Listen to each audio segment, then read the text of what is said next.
घर में रुद्राभिषेक। सावन महीना में रुद्राभिषेक कईल, पार्थिव शिवलिंग के पूजा कईल बहुत महात्म ह। रउरा के अगला वीडियो में हम देखले रही, चाहे पीछे जो जितना भी वीडियो बा देखौले रही, घर में हमनी कैसे कैले रही जा पार्थिव शिवलिंग के पूजन।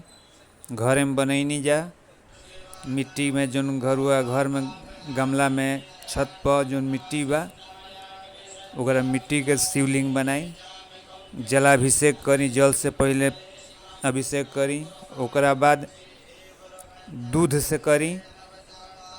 अब रउआ सपरला के जौन जौन सामान रू करम, शंकर जी के तो हर चीज़ से अभिषेक होला।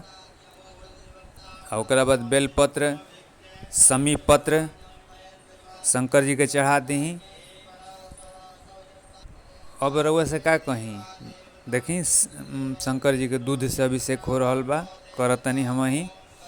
आ रउरा अगला वीडियो चाहे पिछला वीडियो में बतौले रही, सावन में एक बार भी रउरा कर लेनी बहुत महात्म हो। ऐसा संजोग बहुत एथी से बनेला, यही चलते रउआ सभे करी जा।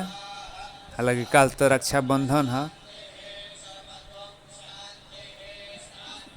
ऐसा घर में रउआ पार्थिव शिवलिंग के पूजन, ऐसा घर में पार्थिव शिवलिंग के पूजन कबो कर सकते नहीं। ऐसे तो शिवलिंग पर सभे जलाभिषेक कर रउरो करीला। घर में मिट्टी के बनाई शंकर जी, जलाभिषेक करी आ मनवांछित फल पाई। आ ओम नमः शिवाय के जाप करत रही आ जल चढ़ावत रही, अभिषेक करत रही। हाँ, अभिषेक करत रही, ओम नमः शिवाय के जाप करत रही। अगला वीडियो में रवा के देखाइब, चाहे अगला वीडियो में